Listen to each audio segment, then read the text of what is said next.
Hi, my name is ColdBeer and let's start with Bellwright. This is an indie game that desperately wants to look and feel like AAA games, and because of that it is being judged a bit too harshly in my opinion. Even without a discount, the price is obviously the price of an indie. On the other hand, when your indie game gets compared to titles like Skyrim or Manor Lords, you must be very proud as a developer. The direction it is going leads to a bright future, without a doubt. So here, framed for the murder of the prince and sentenced to death by the crown, you've been living in the shadows ever since. You know that you are lame and you suck, but you can't do anything about that. Until one time, after barely dodging a routine attempt on your life, you find the assassin's contract that raises many questions for you. Was it just a misfortune that you were framed? Or is there more to it? So determined to stop being lame and find the answers, you must journey back to the very place you escaped from. And, in the process lead a rebellion, overthrow the government and maybe even become a king or queen. The character editor is there, you can choose what you look like. Here you will build, upgrade your outposts, expand your influence and kill those who oppose you. Here you will become the one who knocks. Looks like a very nice title with lots of potential. Palworld. The game has hundreds of thousands of reviews on Steam and the score is above 90%, which makes this game a true masterpiece. Yeah, we all know that this is a Pokemon game without Pokemons, but that changes nothing. Palworld will enchant you with a massive open world where you can peacefully live alongside mysterious creatures known as pals, or risk your life to drive off a ruthless poaching syndicate. Pals can be used to fight, or they can be made to work on farms or factories. So you're tiny slaves. What a nice concept, but wait. It gets worse. You can obviously sell them or even eat them, and the game calls this peaceful co-living. Well, who am I to judge? Anyway, Palworld is not just an easy walk in the park, it's a survival game as well. So in a harsh environment where food is scarce and vicious poachers roam, danger awaits you around every corner. To survive you have to be careful and make difficult choices. You have to eat your pals if things go south a bit too far. So use your pals as you want. Farm, build factories, or commit crimes and become a mighty slaver. In online co-op mode, up to 4 players can play together. And additionally, a dedicated server can allow up to 32 players in one game. That's how you make friends, if you don't have any. Traveler's Rest. This is a tavern management game where you can brew your own beer, run a farm and build relationships. You are an innkeeper on a journey to transform a rundown tavern into a bustling social space. Based in a cheerful fantasy setting, Traveler's Rest is a place to meet people, explore new places and uncover ancient magic. Along your journey you'll discover new things to brew, farm, cook and build to create your perfect fantasy tavern. The game is still in early access but has more than 90% of positive reviews. People on Steam are saying that this game is awesome, and if you like titles like Stardew Valley, it's a must-play. Also, you can smack angry customers away with your mop. DayZ. As developers say, this is a hardcore open-world multiplayer survival game with only one rule: stay alive no matter what. I don't know, usually I don't need a game to follow this rule, I'm staying alive no matter what in real life as well. Anyway, in DayZ this task is a bit more difficult. With a myriad of threats lurking around every corner, that may be easier said than done. You will not find any checkpoints or saves. When you die, you lose everything and have to start over. But you will find this dying and starting over thing quite entertaining because of complex survival mechanics, including hunting, building, crafting, health preservation and resource management. Also unpredictable and often emotional interactions with other players. And did I mention zombies? That Z in DayZ is absolutely legit. The game has zombies. It's not some Jay-Z. Imposter? So you may encounter some undead, but you will probably die from a zillion other reasons, so don't worry about them so much. The bad thing is that the game is multiplayer only, and as it happens with multiplayer games, you can run into a cheater or 2 or 3. That sucks. Megaquarium. This is a theme park management tycoon game with an aquatic twist. You'll need to design your displays, look after your animals, manage your staff and keep your guests happy. Starting just with a few tanks and the most basic of livestock, you'll grow your aquarium to a glass metropolis filled with hundreds of guests and staff. The game features almost 100 different marine species, including fish, sharks, crustaceans, corals, jellyfish and other invertebrates and turtles. Also giraffes, elephants and even a Spinosaurus. Yeah, they don't come come with an original game, but the modding community is huge. So you can literally have a theme park of extinct marine fauna if you want, or you can mod the game yourself and make your own animal. ColdBeer Potamus or even Potato Saladosaurus is a preferred creation. Terminator Resistance. This is a post-apocalyptic first-person shooter set during the future war scenario that was only glimpsed in the first two iconic Terminator movies. We all know that the machines are destined to lose, but at what cost? So basically here you'll fight evil robots who have only one thing in their minds: destroy all the humans. And that is a bit, not cool for you, so you will try to make their job complicated. So here you will level up your skills and explore a post-apocalyptic world for scraps to trade and craft, also interact with other survivors and change their fates. Also, you can be involved in pretty much serious romance with all the visuals, so probably don't play it with your daughter watching behind you. People on Steam are saying that this is the real Terminator 3, as it should have been. It contains an amazing atmosphere, also interesting story and developed characters. The gameplay is captivating as well. You can run and gun or sneak and hack through Skynet's defenses. So there are a lot of ways to show this rogue ChatGPT who the real boss is. And it's you, my friend. It's you are the best. Now subscribe. The Forgotten City.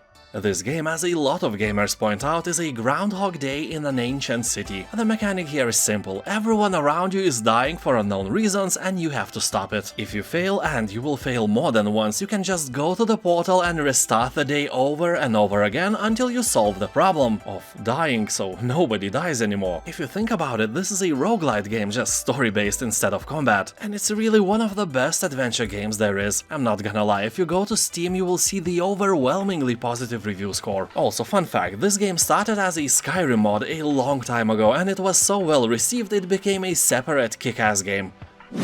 Psychonauts 2. Game has an overwhelmingly positive review score left by thousands of players, so that should keep your attention for a while. Psychonauts 2 is a platform adventure game combining quirky missions and mysterious conspiracies with cinematic style and tons of customizable psychic powers. The game will excite you with danger and laughs in equal measure. Here you'll have to embark on a journey through the minds of friends and foes on a quest to defeat a murderous psychic villain. People on Steam are saying that Psychonauts 2 is like Nickelodeon and Disney made a video game together on acid, and not in a bad sense. This game is also a piece of art, a piece of comedy, and now it's cheaper than your sister.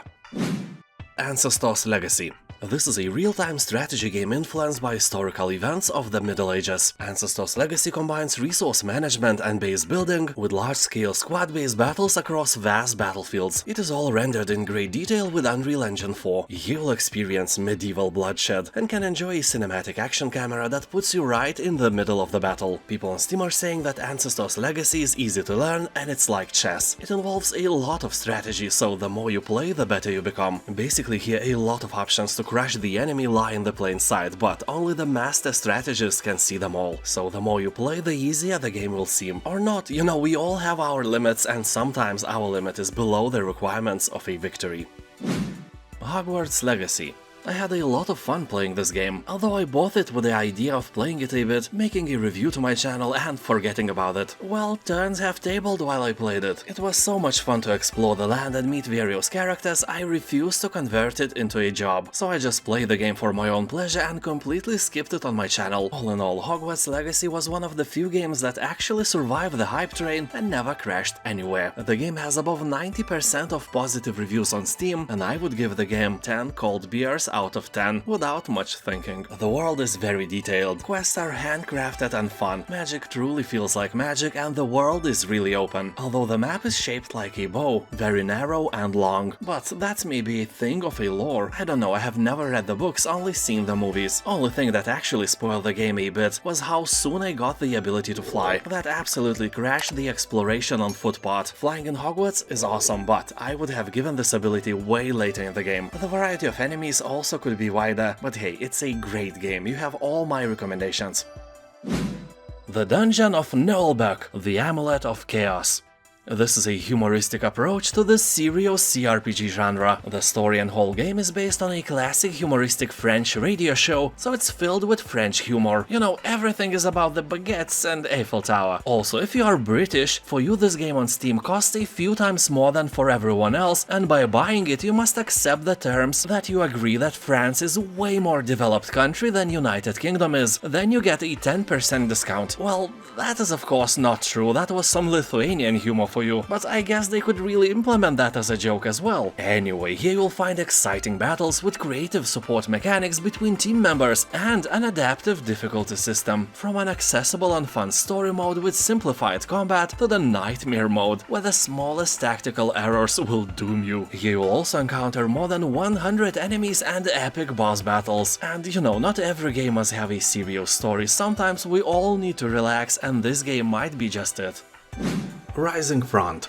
Around 90% positive reviews on Steam is not something you should ever ignore. It is still in the early access phase, but runs flawlessly and floods players with joy and fun. So this is a very original World War I shooter that will plunge you into the heart of trench warfare. You will experience a seamless fusion of FPS, RTS and combat simulation. It's all the genres in one, and surprisingly that works. Somehow. The massive battlefields are populated with hundreds if not thousands of units, and only you can make a difference on what shape these battles will finally take. The downside is rare updates and a bit weak AI, but in general this is a great sandbox, and people on Steam are saying that it is very fun to recreate famous battles or make your own crazy encounters, although not as crazy as your ex, not even close.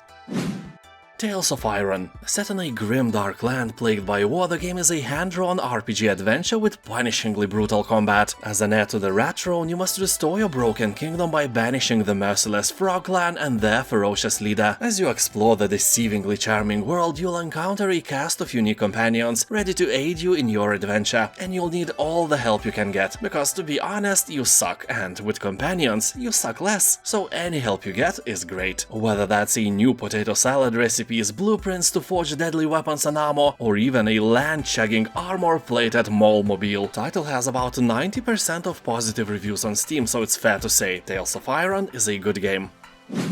Lamentum. Here you'll find an intriguing story with the best tropes of Bram Stoker and H.P. Lovecraft implemented. I won't spoil you the plot though, all I can say that this is an example of a game that doesn't hold your hand or penis. Here you can combine things to make new things. Sadly, only those things that are meant to be combined can be conjoined together. For example, you can't combine a tooth with a coin or a pineapple with potato salad, because that is a blasphemy! The surroundings of the game are made very well, and they are kinda creepy. Weird paintings on the walls, blood on the ground and intestines in the bathroom makes your imagination go wild. It is very easy to immerse yourself in this game and take it as a story from a book. But Lamentum is not only a story, here are plenty of dangerous places that are ready to kill you without any hesitation. Monsters are creepy, but if you have a sword or other weapon, you can easily chop them to pieces. Although at the beginning you are unarmed and your only weapon is your running capability. Sadly enough, I discovered that I can run only after several deaths. What a shame. Yeah. Nobody saves the world. When an ancient calamity reawakens, who can save the world? And the answer is nobody. That's you. You are nobody. Not in real life. In real life, you are an awesome, beautiful person. Never doubt that. Now, subscribe. So here you'll master the art of transformation to become a slug, ghost, dragon, a horse, or someone else. Like an egg, for example. Actually, here you'll find more than 15 distinct forms you can become of. You can mix and match abilities in unexpected ways to unlock and complete even more challenging quests. You can explore a vast overworld on your own or with a friend online. This game is not only beautifully drawn, but it's kinda crazy as well, just like your sister. Hellslave. An interesting game for the fans of Darkest Dungeon. Here the world is coming to an end and humanity is on the brink of extinction. A very original and innovative plot never heard before. So you will have to save humanity from a demon invasion by making a pact with the devil and praising one of 6 demons to avoid humanity's demise into darkness. You will have to use your newly acquired demonic power against the invaders, but it may have a bigger impact on you than you thought. Here you'll customize your character around a passive skill tree, discover and experiment with dozens of traits and demonic powers. Also find great synergies between skills and achieve destructible combos to send your adversaries back to hell, or just to hell if they were never in hell before. You know, just to make things clear. People on Steam are saying that the game has an amazing art style, dark and gritty theme and amazing first act, but it lacks polish and may become a bit boring over time. Despite that, the price is quite nice, and if you are a fan of these dungeon crawlers, it may be a good game for you to try. Galacticare. Here you will become director of your own interstellar healthcare company and cure the weirdest diseases of the galaxy. You will design, furnish and upgrade your hospital, hire doctors with distinct traits and backgrounds, and try not to kill anyone with weird experiments. And your patients come in all shapes and sizes, from miniature lemurs to entire planets. You know, what to do if Solaris has a cold or something. It's for you to find out, and that is not always a very easy task. So to be sure, ask your parents if they are not siblings before diving into this adventure. Anyway, here you will provide healthcare for musical festivals, deep space prisons, communal space farms and industrial disasters. Or you can go wild in a sandbox mode. You will have to develop your relationship with each species and earn rewards from their cultures. In my opinion, the game is a bit underrated. You know, like your virginity saves you from paying alimonies left and right. And I'm sorry, that time with the priest doesn't count. The Forest Quartet.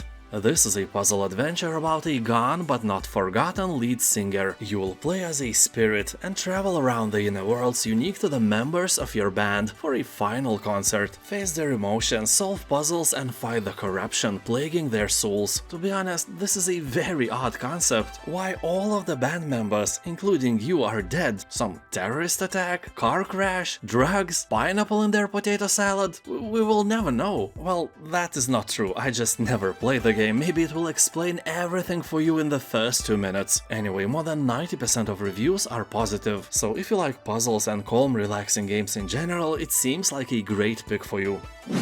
Red Dead Redemption 2. Welcome to America, 1899. Here you are an outlaw on the run. You and your gang will have to rob, steal and fight your way to survive. You'll travel across a beautiful country and occasionally some people will ask for help and you can just politely decline. Or not, it's up to you. The game itself feels like an interactive cinematic film. Red Dead Redemption 2 is a beautiful emotional roller coaster. The story will leave you wondering if there is a pill you can drink to forget it so you could experience the game once again. And most importantly, your horse's testicles will shrink when it's cold. Most importantly? Yes, most importantly. Station to Station. This is a minimalist and relaxing game about building railway connections. Yes, because connections with other people are above our capabilities, let's connect with the railway. Your world starts small with a handful of various structures. You will place stations and build rails to foster growth and expansion. As you build more connections, your area will grow, transforming into a lush, vibrant environment full of colors and life. Although not everything is relaxing here. To keep you on your toes, the game also features puzzle elements, challenging your IQ to optimize routes and solve logistical riddles. So make sure that you have at least a bit higher IQ than room temperature and enjoy this game, which will burn around 8 hours of your boring life. Manor Lords. I remember when I saw the Manor Lords gameplay trailer for the first time and I learned the fact that it was developed by one man, I was really skeptical. You know, how can an indie game created by one dude look better than Age of Empires 4? It seemed absolutely impossible and reeked of scam, but I was obviously wrong. Also, I'm sure that he got some help after he coined a publisher, which is Hooded Horse, one of the coolest publishers around. So Manor Lords is a wonderful city builder with elements of war. The visuals of the game are great, especially when you zoom in and see all that beautiful grass, all that beautiful graphic cards melting grass. Yeah, my PC froze a few times while I was playing a demo on ultra graphics. Also, I was recording a video in 4K at the same time, so it may have something to do with that as well. The goal of the game is to build a fully functioning medieval city. You start by building a hunting lodge, wood-cutting structures, peasant huts, all that necessary trifle, and you end up with a huge prosperous city of ColdBeer. I especially like that you can build lots and fields in almost any shape you want, and then your builders and algorithm will do the rest. Also, a cool feature is that you can regrow your forest. You have a special forester building where you can assign your workers and they start reforestation. Anyway, this is a wonderful RTS game. I can recommend it without a doubt. Shadow Gambit, The Cursed Crew.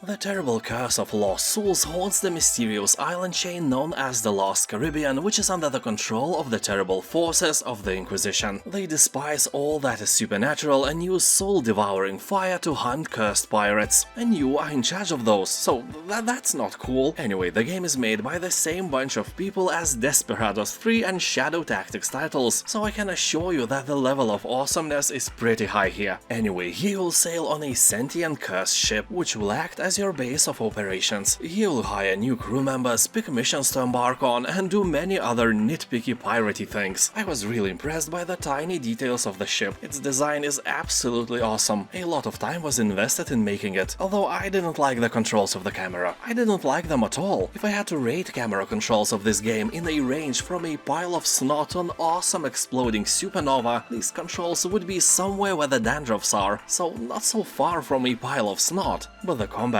was the coolest thing. The game is a participant of the real-time tactics genre, meaning that you will have to make your plan of future activities in your head at first and only then dive into the real thing.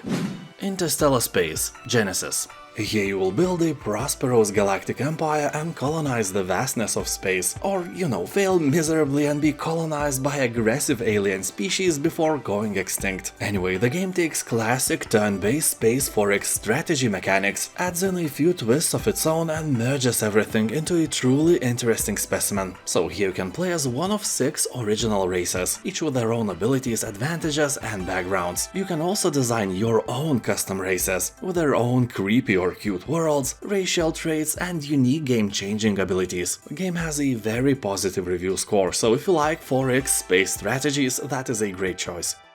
Space Haven. Here you will embark on a space voyage with your crew of civilians in search for a new home. You will build spaceship tile by tile, create optimal breathing conditions, manage the needs and moods of your crew and encounter other space exploring groups. Here you will have a complete freedom to build a spaceship or a station of your own desire. You can place every piece of ship hull, walls, doors and facilities wherever you want. And all this stuff has a purpose. Crew members will sleep in beds, use toilets, be disturbed by a noisy room and praise you for an arcade machine. By the way, I mentioned breathing conditions not by accident. That is a huge part of the game. You will have to keep optimal oxygen and CO2 levels by building life support modules and contain hazardous gases. So, that dude who farts a lot, is he worthy of another air purifier, or maybe, just maybe you can just toss him out of the airlock? A food for thought. Game has very positive reviews and is constantly updated. Endzone, a world apart.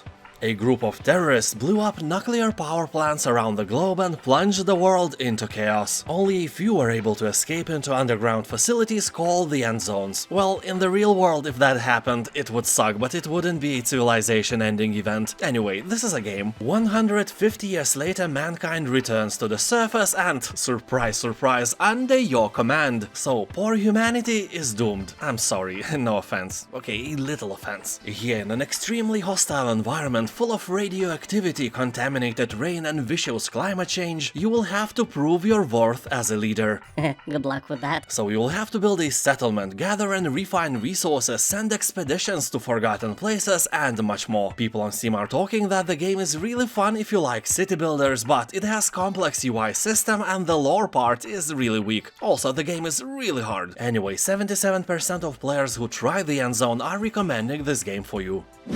Maid of Sker. Set in 1898 and based on the haunting story of Elizabeth Williams, it is a tale about a young woman imprisoned by her father to stop her from marrying the man she loves. So, you have to save her. Gameplay is focused on story exploration and no weapon survival tactics. Oh, those are the most scary ones. A 3D sound-based AI system is the core survival gameplay mechanic. Hide, run, creep, trap and distract are some of the techniques you'll need to master to survive enemies with super hearing. As you progress, enemies become more difficult to avoid, to the point where standing still and holding your breath is the only option. Not for the faint-hearted, that's a fact. Lonely Mountains, Downhill. Sometimes all these story-heavy games can wear you down, so titles like Lonely Mountains can be really refreshing for your brain. Although be careful, this game will change your opinion about bikes as a safe and family-friendly transport vehicle. You'll witness many dumb ways to die and maybe even think about purchasing a helmet for your own calm weekend rides. So here you'll take on a thrilling ride down an unspoiled mountain landscape, make your way across thick forests, narrow trails and wild rivers, race, jump, slide and try not to crash, all the way from the peak to the valley. You'll often fail, but the more you train, the better you become. If you are in doubt, you can try the game demo for free. Homeworld Remastered Collection.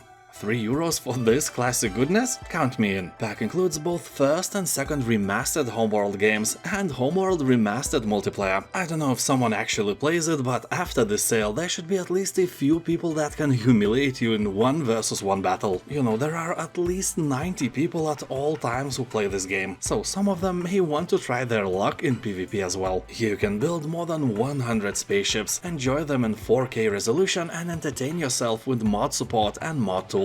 So you can make your own potato spaceships and join the battle to conquer the space called Beristan, or download some models created by way more talented people than you are. No offense. I played classic Homeworld some 20 years ago and I can still remember the wonderful soundtrack this game provides. Absolutely 11 out of 10. The atmosphere of this game was literally out of this world, or, you know, out of this Homeworld. You are stranded naked, freezing and starving on the shores of a mysterious island called the Ark. You must hunt, harvest resources, craft items, grow crops, research technologies and build shelters to withstand the elements. Use your cunning and resources to kill or tame and breed many different species of dinosaurs. Various Potatosauruses, ColdBeer raptors and other ancient creatures roaming the land, and team up or prey on hundreds of other players to survive and dominate. Speaking about domination, when I was like 10 years old and I was visiting the bathroom in my friend's house, I was trying to pee as loudly as possible to show his family who the real alpha male is. His father never let me in ever again. You know, out of fear. So domination is in my genes. I hope it is in yours as well. Saints Row the Third.